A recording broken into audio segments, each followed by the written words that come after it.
다섯 번째 별은 아주 재미있는 별이었다. 별들 중 가장 작은 별이었다. 그저 가로등 하나와 가로등 켜는 사람 하나가 서 있을 만한 자리밖에 없었다. 하늘 한 구석, 집도 없고 사람도 없는 별에 가로등과 가로등 켜는 사람이 무슨 소용이 있는 것인지 어린 왕자로서는 도저히 이해할 수가 없었다. 그래서 어린 왕자는 속으로 이런 생각을 했다. 이 사람은 분명 엉뚱한 사람일 거야. 그래도 왕이나 허영심 많은 사람이나 사업가 혹은 술꾼보다는 덜 엉뚱한 사람이지. 적어도 이 사람이 하는 일은 어떤 의미가 있어 보이니까. 가로등을 켜면 그건 별 한 개를 혹은 꽃 한 송이를 태어나게 하는 것과 마찬가지니까. 가로등을 끄면 꽃이나 별을 잠들게 하는 거고, 그러니까 그건 아주 아름다운 직업이야. 아름다우니까 진짜로 유익한 것이고. 그 별에 다가가며 어린 왕자가 가로등 켜는 사람에게 정답게 인사를 했다. 안녕? 왜 지금 가로등을 껐어? 명령이야. 좋은 아침? 가로등 켜는 사람이 대답했다. 명령이 뭔데? 이 가로등을 끄라는 거지. 잘 자. 그러고 나서 점등이는 다시 가로등을 켰다. 그런데 왜 또 금방 가로등을 다시 켰어? 명령이야. 무슨 소린지 도무지 모르겠군. 어린 왕자가 말했다. 이해하려 할 것 없어. 명령은 명령이니까. 좋은 아침? 그러고는 가로등 켜는 사람은 가로등을 다시 껐다. 그런 다음 붉은 바둑판 무늬 손수건으로 이마에 땀을 닦았다. 정말이지? 이건 고달픈 직업이야. 전에는 무리한 일이 아니었지. 아침이 되면 불을 끄고 저녁이 되면 다시 켰으니까. 그리고 나머지 낮 시간에는 쉬고 또 밤 시간에는 잘 수도 있었고. 그럼 그 후에 명령이 바뀌었어? 명령이 바뀌지 않았으니까 문제지. 별은 해마다 점점 더 빨리 돌고 있는데 명령은 바뀌지 않으니 원.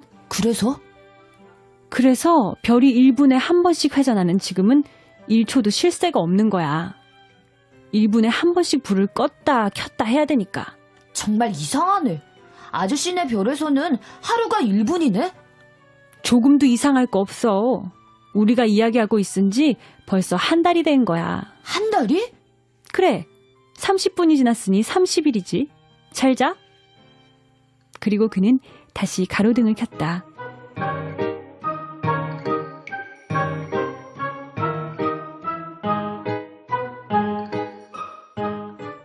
어린 왕자는 그를 바라보았다. 너무나도 명령에 충실한 그 사람이 좋아졌다. 그러자 어린 왕자는 전에 의자를 뒤로 옮겨가며 보고 싶어 했던 해지는 광경이 생각났다. 그는 친구를 도와주고 싶었다. 저기 말이지. 쉬고 싶을 때 쉴 수 있는 방법이 있어. 쉬고 싶은 생각뿐이야. 가로등 켜는 사람이 말했다. 사람은 누구나 성실하게 일하면서도 한편은 게으름을 피우고 싶을 수 있는 것이다.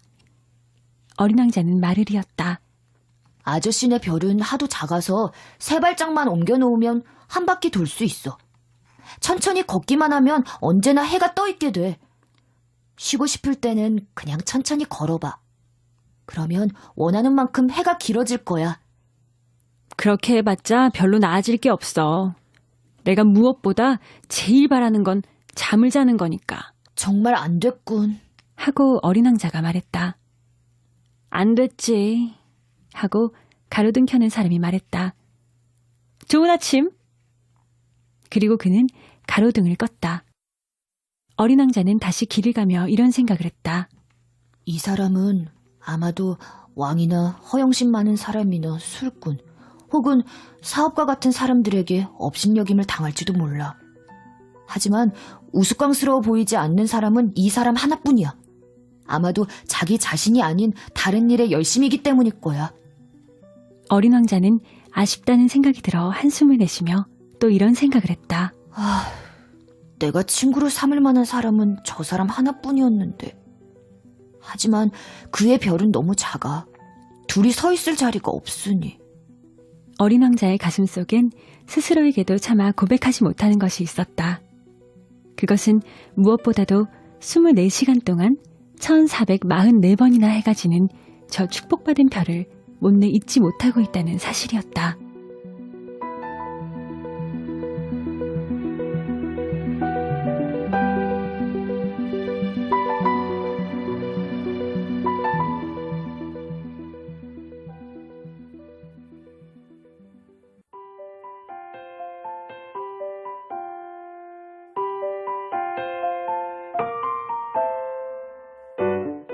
여섯 번째 별은 10배나 더 큰 별이었다. 그 별에는 엄청나게 큰 책을 쓰고 있는 늙은 신사가 살고 있었다. 야, 탐험가가 나왔군 그래. 어린 왕자를 보자 그가 소리쳤다. 어린 왕자는 테이블 앞에 와 앉으며 가쁜 숨을 몰아쉬었다. 벌써 많은 여행을 했던 것이다. 어디서 오는 거냐? 늙은 신사가 물었다. 이 두꺼운 책은 뭐예요? 하고 어린 왕자는 말했다. 여기서 무엇하고 계세요? 나는 지리학자야. 늙은 신사가 말했다. 지리학자가 뭔데요? 바다와 강과 도시와 산, 그리고 사막이 어디 있는지 아는 학자지. 그건 정말 재미있겠는데요? 어린 왕자가 말했다. 그거야말로 진짜 직업다운 직업이군요. 그리고 어린 왕자는 지리학자의 별을 한번 휘 둘러보았다. 그는 아직까지 그처럼 멋들어진 별을 본 적이 없었던 것이다. 와, 별이 참 아름다워요. 넓은 바다도 있나요? 그건 알 수 없지. 지리학자가 대답했다. 그래요? 그럼 산은요? 그것도 알 수 없지. 지리학자가 말했다. 그럼 도시와 강과 사막은요? 그것도 알 수 없지. 지리학자가 말했다. 지리학자라면서요. 그야 그렇지. 하지만 난 탐험가가 아니야. 내겐 탐험가가 절대적으로 모자라. 도시와 강과 산, 바다와 사막을 세며 돌아다니는 건 지리학자가 아니야. 지리학자는 너무나 중요한 사람이어서 한가하게 돌아다닐 틈이 없어. 서재를 떠나지를 못해. 서재에 앉아서 탐험가들을 만나지. 그들에게 여러 가지 질문을 하고 그들이 기억한 내용을 기록해두는 거야. 그래서 그중 어느 탐험가의 이야기가 흥미롭다 싶으면 지리학자는 그 탐험가가 믿을 만한 사람인지 그 댐데미를 조사하는 거야. 그건 왜요? 만약 어떤 탐험가가 거짓말을 한다면 지리책에 큰 문제가 생기고 말 테니까. 또 술을 너무 많이 마시는 탐험가도 마찬가지고. 그건 왜요? 어린 왕자가 물었다. 취한 술꾼의 눈에는 모든 게 둘로 보이니까. 그렇게 되면 산이 하나밖에 없는데도 2개라고 기록할 게 아니겠어? 내가 아는 어떤 사람도 그럼 좋지 못한 탐험가일지 모르겠네요. 어린 왕자가 말했다. 그럴 수도 있지. 그래서 탐험가가 믿을만해 보이면 그가 발견한 것에 대해서 조사를 한단다. 직접 가서 보나요? 아니야. 그러면 너무 번거롭지. 그 대신 탐험가에게 증거를 제시해보라고 요구하는 거야. 가령 큰 산을 발견했다면 그 산에 큰 돌들을 가져와 보라고 요구하는 거지. 지리학자가 갑자기 흥분했다. 그런데 너는 멀리서 왔지? 탐험가겠군. 네가 살던 별에 대해서 얘기해봐. 그러고는 지리학자는 장부를 펼쳐놓고 연필을 깎았다. 탐험가들의 이야기를 처음에는 연필로 적어두었다가 나중에 탐험가가 증거를 제시하면 그제야 잉크로 적는 것이었다. 그래서? 하고 지리학자가 물었다. 제 별은요, 별로 흥미있는 것이 못 돼요. 아주 작은 별이니까요. 어린 왕자가 말했다. 화산이 셋 있어요. 둘은 활화산이죠. 그리고 하나는 사화산이에요. 하지만 언제 어떻게 될지 알 수 없는 일이죠. 언제 어떻게 될지 알 수 없는 일이지. 지리학자가 말했다. 제 별에는 꽃도 하나 있어요. 우리는 꽃은 기록하지 않아. 지리학자가 말했다. 왜요? 아주 아름다운 꽃인데요. 꽃이란 덧없는 거니까. 덧없다는 게 뭐예요? 지리책은 모든 책 중에서 가장 귀중한 책이야. 그것은 절대로 유행을 타는 법이 없지. 산이 자리를 바꾸는 일은 거의 없어. 바다의 물이 말라버렸다는 일도 거의 없고. 나는 그런 변함없는 것들만 기록해. 지리학자가 말했다. 그렇지만 불 꺼진 사화산도 다시 살아날 수 있어요. 하고 어린 왕자가 말을 막았다. 그런데 덧없다는 게 뭐예요? 화산은 꺼진 것이든 불타는 것이든 우리에게 매 한 가지야. 우리에게 중요한 건 산이니까. 산은 변함이 없어. 그런데 덧없다는 게 뭐예요? 한 번 물어보면 결코 그냥 넘어가는 법이 없는 어린 왕자가 내쳐 물었다. 그것은 머지않아 사라져버릴 위험이 있다는 뜻이야. 내 꽃이 머지않아 사라져버릴 위험이 있다는 건가요? 물론이지. 내 꽃은 덧없는 것이구나. 하고 어린 왕자는 혼자 생각했다. 세상과 맞서서 자기를 보호할 수단이라곤 가시 4개밖에 없고 그런 꽃을 내 별에 혼자 두고 왔으니. 처음으로 후회의 감정이 솟구쳐 올랐다. 그러나 그는 다시 용기를 냈다. 저는 이제 어느 별을 찾아가 보는 게 좋을까요? 그가 물었다. 지구라는 별에 가봐. 하고 지리학자가 대답했다. 평판이 좋은 별이니까. 그리하여 어린 왕자는 그의 꽃 생각을 하면서 다시 길을 떠났다.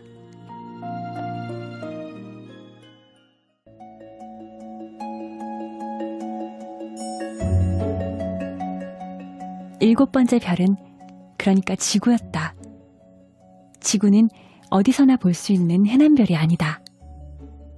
거기에는 111명의 왕, 7,000명의 지리학자, 90만 명의 사업가, 750만 명의 주정뱅이, 3억 1,100만 명의 허영심 많은 사람 등 약 20억쯤 되는 어른들이 살고 있다.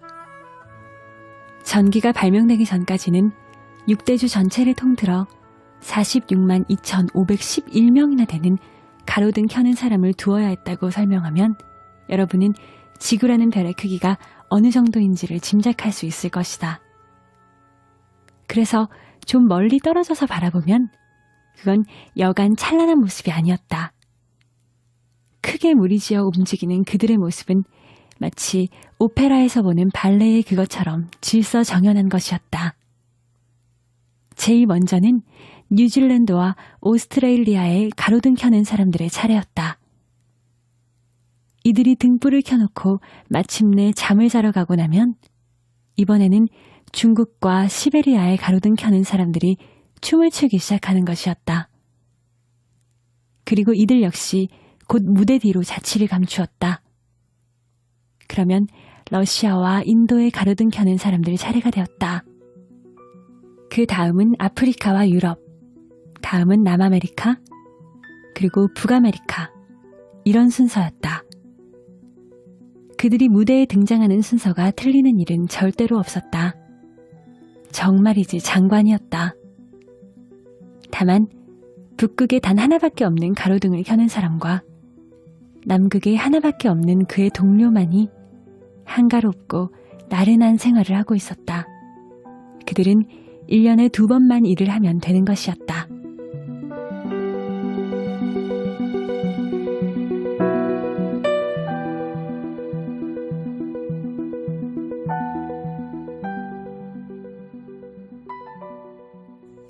재치 있게 말하려다가 다소 거짓말을 하게 되는 수가 있다. 내가 가로등 켜는 사람들에 대하여 한 이야기가 아주 정직한 것은 아니었다. 지구에 대해서 잘 알지 못하는 사람들에게 자칫하면 지구에 대해 잘못된 생각을 갖게 할 염려가 없지 않으니 말이다. 사람들이 지구 위에서 차지하는 자리란 지극히 작은 것이다. 지구에 사는 20억 명의 사람들이 무슨 집회를 하듯 한 장소에 빼곡히 모여 산다면 아마도 길이 20마일, 넓이 20마일 정도 되는 광장 안에 넉넉히 다 들어갈 수 있을 것이다. 인류 전체를 태평양의 제일 작은 섬에다가 빽빽이 몰아 넣을 수도 있을 것이다. 어른들은 물론 이런 말을 믿지 않을 것이다. 그들은 자신들이 상당히 큰 자리를 차지하고 있다고 생각하는 것이다. 그들은 자신들이 바오밥 나무처럼 중요하다고 생각한다. 그러므로 여러분은 그들에게 계산을 해보라고 일러주는 게 좋다. 그들은 숫자를 대단히 좋아하니까. 그건 그들의 마음에 들 것이다. 그러나 여러분은 그 문제를 푸느라고 시간을 낭비할 필요가 없다. 쓸데없는 일이다. 내 말만 믿으면 된다.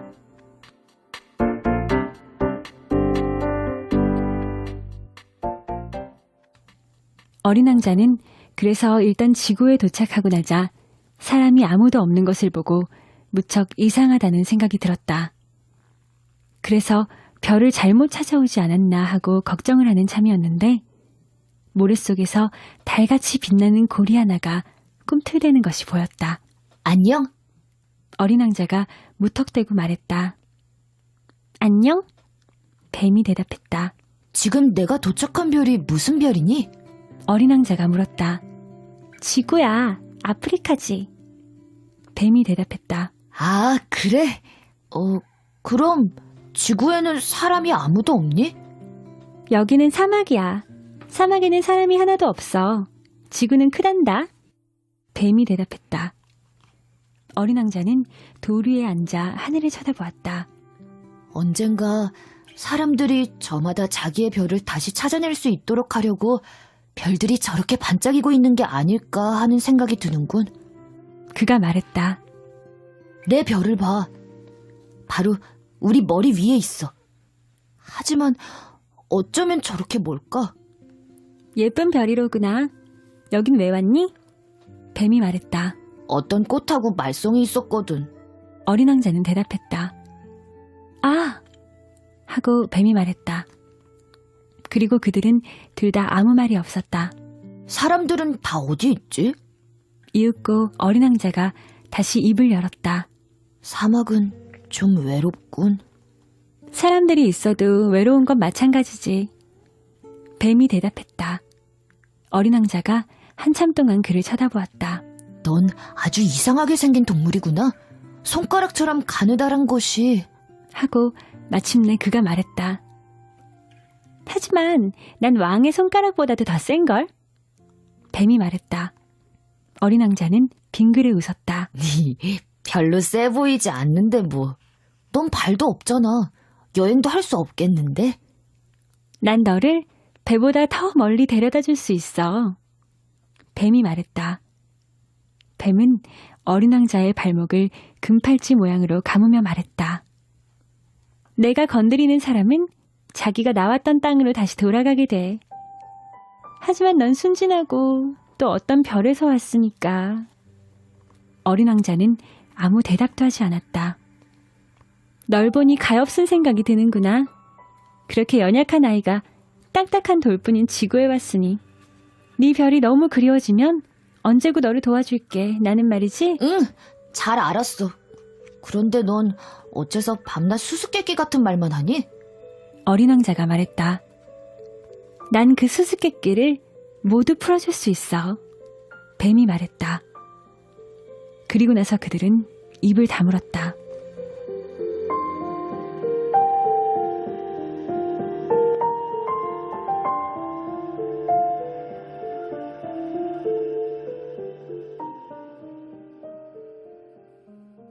어린 왕자는 사막을 가로질러 갔지만 만난 것은 오직 꽃 한 송이뿐이었다.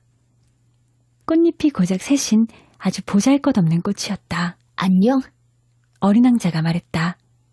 안녕? 꽃이 대답했다. 사람들은 어디 있지? 어린 왕자가 공손히 물었다. 이 꽃은 어느 날 대상의 무리가 지나가는 것을 본 적이 있었다. 사람들? 글쎄, 67명 있기는 한가 봐. 몇 해 전엔가 그 사람들을 본 적이 있어. 그렇지만 어딜 가야 그들을 찾을 수 있는지는 모르겠어. 바람이 부는 대로 떠돌아다니니까. 뿌리가 없는 사람들이거든.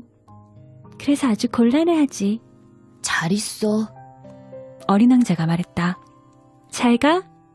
꽃이 말했다.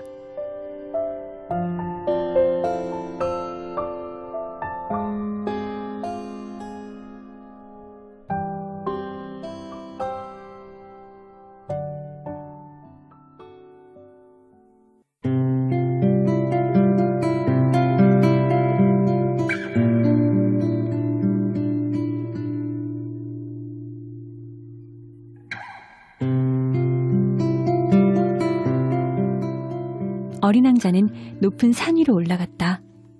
그가 아는 산이라고는 고작 무릎까지 오는 3개의 화산뿐이었다. 불 꺼진 화산을 그는 걸터앉는 의자로 사용하곤 했었다. 이렇게 높은 산 위에 서라면 별 전체와 사람들을 한눈에 다 볼 수 있겠는걸? 어린 왕자는 혼자서 생각을 했다. 그러나 보이는 것이라곤 바늘끝처럼 뾰족뾰족한 바위산들 뿐이었다. 안녕? 그는 무작정 인사를 했다. 안녕? 안녕? 안녕?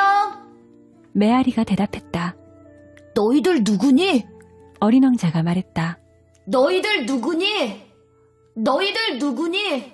너희들 누구니? 메아리가 대답했다. 내 친구들이 되어줘. 나는 외로워.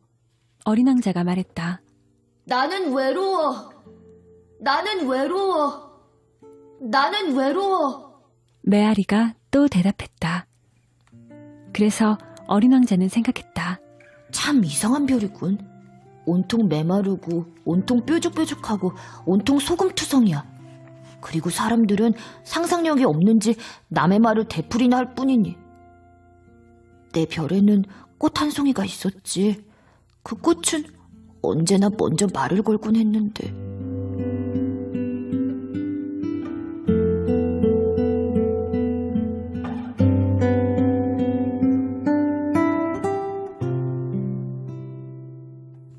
그러나 어린 왕자는 오랫동안 모래와 바위들과 눈 속을 헤매고 나서 마침내 길을 하나 발견했다.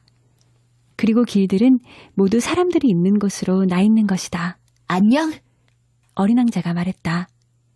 그곳은 장미꽃이 만발한 정원이었다. 안녕? 장미꽃들이 대답했다. 어린 왕자가 그들을 바라보았다. 모두가 다 자기 별에 두고 온 그의 꽃을 닮은 것이었다. 너희들은 누구니? 어린 왕자가 깜짝 놀라며 그들에게 물었다. 우린 장미꽃이야. 그들이 대답했다. 아, 그래? 어린 왕자가 말했다. 그러자 어린 왕자는 자신이 몹시 불행하게 느껴졌다. 그의 꽃은 이 세상에 자기와 같은 꽃은 하나도 없다고 늘 그에게 말했었다. 그런데 지금 이 정원 한 곳에만 똑같은 꽃이 5,000송이나 피어있는 게 아닌가. 내 꽃이 이걸 보면 무척 속상할 거야. 하고 어린 왕자는 생각했다. 아마 기침을 마구 해대며 창피한 꼴을 면하려고 죽는 신용을 할지도 몰라. 그럼 나는 그를 간호해주는 척 해야겠지? 그러지 않으면 내게 죄책감을 주려고 정말로 죽어버릴지도 몰라. 그리고 어린 왕자는 이런 생각도 했다. 난 이 세상에 단 하나밖에 없는 꽃을 가진 부자인 줄만 알고 있었지. 그런데 알고 보니 내가 가진 꽃은 겨우 평범한 장미꽃이군. 그리고 기껏 무릎까지밖에 안 오는 화산 3개. 그중 하나는 영영 꺼져버렸는지도 모르는데 그 정도 가지고는 대단한 왕자가 되긴 틀렸어. 그래서 그는 풀밭에 엎드려 울었다.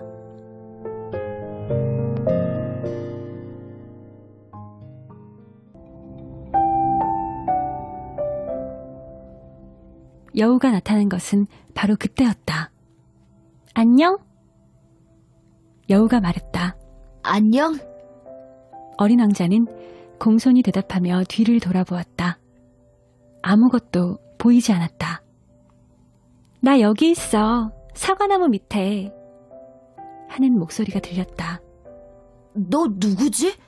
참 예쁘구나. 어린 왕자가 말했다. 난 여우야. 이리 와서 나하고 놀자. 하고 어린 왕자가 청했다. 난 지금 너무 슬프단다. 난 너하고 놀 수가 없어.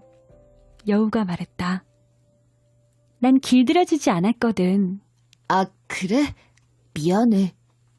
어린 왕자가 말했다. 그러나 잠시 생각해보다가 그가 다시 말했다. 길들인다는 게 뭐지? 넌 여기 사는 애가 아니구나? 넌 뭘 찾고 있는 거니? 여우가 말했다. 난 사람들을 찾고 있어. 어린 왕자가 말했다. 길들인다는 게 뭐지? 사람들은 말이야. 하고 여우가 말했다. 총을 가지고 사냥을 하지. 그건 정말 곤란한 일이야. 사람들은 또 닭도 기르지? 그들이 관심 있는 건 그것뿐이야. 너도 닭을 찾고 있는 거지? 아니, 난 친구들을 찾고 있어. 길들인다는 게 뭐지? 그건 사람들이 너무나 잊고 있는 건데, 그건 관계를 맺는다는 뜻이야. 여우가 말했다. 관계를 맺는다고? 물론이지. 여우가 말했다. 넌 나에게 아직은 수없이 많은 다른 어린아이들과 조금도 다를 바 없는 한 아이에 지나지 않아. 그래서 나는 널 별로 필요로 하지 않아. 너 역시 날 필요로 하지 않고. 나도 너에게는 수없이 많은 다른 여우들과 조금도 다를 바 없는 한 마리 여우에 지나지 않지. 하지만 네가 나를 길들인다면 우리는 서로를 필요로 하게 되는 거야. 너는 내게 이 세상에서 하나밖에 없는 존재가 되는 거야. 난 내게 이 세상에서 하나밖에 없는 존재가 될 거고. 이제 좀 알 것 같아. 어린 왕자가 말했다. 꽃 한 송이가 있는데 말이야. 그 꽃이 날 길들였나 봐. 그럴 수도 있겠지. 여우가 말했다. 지구에는 별의 별일이 다 있으니까. 아니야. 그건 지구에서 있었던 일이 아니야. 어린 왕자가 말했다. 그러자 여우는 아주 궁금해하는 것 같았다. 그럼 다른 별에서? 응. 그 별에도 사냥꾼들이 있지? 아니, 없어. 그거 참 재미있네. 그럼 닭은? 없어. 이 세상에 완전한 건 없다니까. 여우가 한숨을 내쉬었다. 그러나 여우는 다시 하던 이야기를 계속했다. 내 생활은 단조롭단다. 나는 닭들을 사냥하고 사람들은 나를 사냥하지. 닭들은 모두 비슷비슷하고 사람들도 모두 비슷비슷해. 그래서 난 좀 따분해. 하지만 네가 나를 길들인다면 내 생활은 햇빛이 드는 것처럼 환해질 거야. 난 다른 모든 발소리와는 다른 한 가지 발소리를 분간할 수 있게 될 거야. 다른 발소리를 들으면 난 얼른 굴 속으로 들어가겠지? 그렇지만 네 발소리를 들으면 마치 음악 소리를 들은 듯이 굴 밖으로 뛰쳐나올 거야. 그리고 저길 봐. 저기 밀밭이 보이지? 난 빵을 먹지 않아. 밀은 나한테 아무 소용이 없어. 밀밭을 보아도 머리에 떠오르는 게 아무것도 없거든. 그건 서글픈 일이지. 하지만 너는 금빛 머리카락을 가졌어. 그러니 네가 나를 길들인다면 멋질 거야. 금빛으로 무르익은 밀을 보면 네 생각이 날 테니까. 그럼 난 밀밭을 지나가는 바람소리도 사랑하게 될 거야. 여우는 말을 마치고 어린 왕자를 오래오래 쳐다보더니 부탁이야. 나를 길들여줘. 하고 말했다. 나도 그러고 싶어. 어린 왕자가 대답했다. 그렇지만 시간이 많지 않아. 찾아야 할 친구들도 있고 알아볼 것들도 많거든. 누구든 자기가 길들인 것밖에 알지 못하는 거야. 여우가 말했다. 사람들은 이제 시간이 없어서 아무것도 알지 못하게 되었어. 상점에 가서 다 만들어진 물건들을 사는 거야. 하지만 친구를 파는 상점은 없으니까 사람들은 이제 친구가 없어. 친구를 갖고 싶으면 나를 길들여줘. 어떻게 하면 되는 건데? 아주 참을성이 많아야 해. 여우가 대답했다. 우선 내게서 좀 떨어져서 이렇게 풀밭에 앉아있어. 내가 곁눈질로 너를 슬쩍 바라볼 거야. 그럼 넌 아무 말 하지 말고 가만히 있어. 말은 오해를 낳는 거니까. 하지만 넌 날마다 조금씩 더 가까이 다가앉게 될 거야.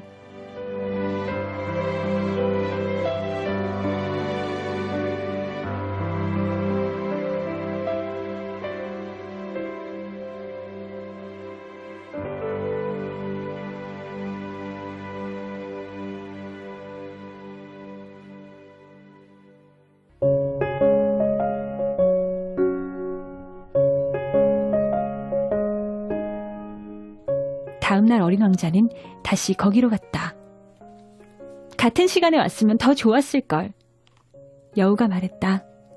가령 네가 오후 4시에 온다면 나는 3시부터 벌써 행복해지기 시작할 거야. 시간이 갈수록 나는 점점 더 행복해지겠지? 4시가 되면 난 벌써 흥분해서 안절부절 못할 거야. 그래서 행복이 얼마나 값진 것인가를 알게 되겠지.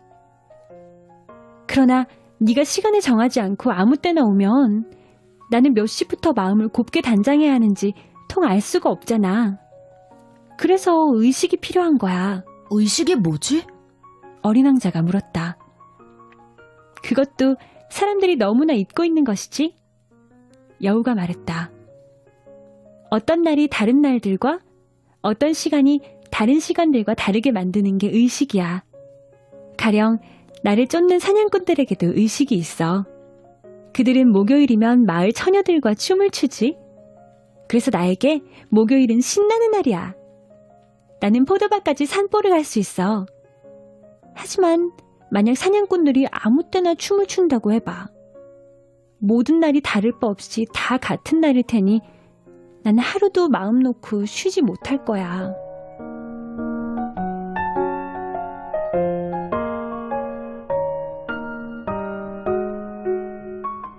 이리하여 어린 왕자는 여우를 길들였다. 그러다가 헤어질 시간이 가까워오자 여우가 말했다. 눈물이 날 것만 같아.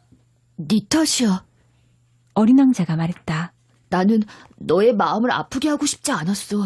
그런데 네가 길들여달라고 해서. 그건 그래. 여우가 말했다. 그런데 넌 울려고 하잖아. 어린 왕자가 말했다. 그래, 맞아. 여우가 말했다. 그렇다면 넌 얻은 게 아무것도 없잖아. 어린 왕자가 말했다. 얻은 게 있어. 여우가 말했다. 밀밭 색깔이 있잖아. 그리고 이렇게 덧붙여 말했다. 장미꽃들을 다시 가서 봐. 너의 장미꽃이 이 세상에 오직 하나뿐인 꽃이란 걸 알게 될 거야. 그리고 다시 내게 돌아와서 작별 인사를 해줘. 그러면 선물로 비밀 하나를 가르쳐 줄게.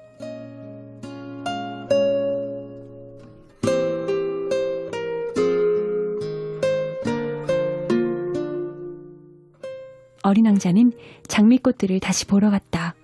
너희들은 내 꽃과는 조금도 닮지 않았어. 너희들은 아직 내겐 아무것도 아니야. 그는 꽃들에게 말했다. 아무도 너희들을 길들이지 않았고 너희들 역시 아무도 길들이지 않았어. 너희들은 예전에 내 여우와 같아. 그 여우도 수많은 다른 여우들과 다를 바 없는 한 마리 여우에 지나지 않았거든.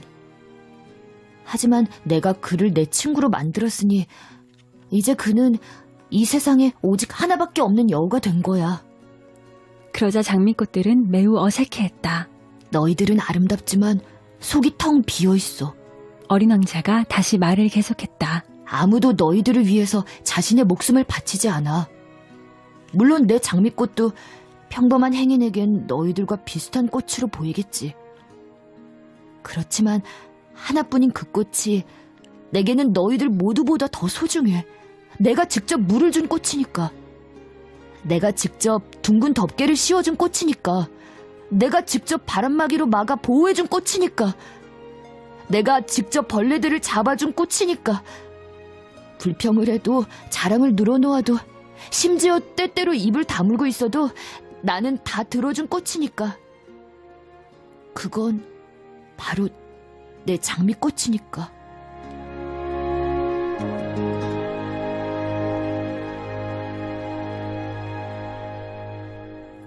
어린 왕자는 다시 여우에게로 돌아왔다. 그럼 잘 있어. 그가 말했다. 잘 가. 여우가 말했다. 그럼 비밀을 가르쳐 줄게. 아주 간단한 거야. 오직 마음으로 보아야 잘 보인다는 거야.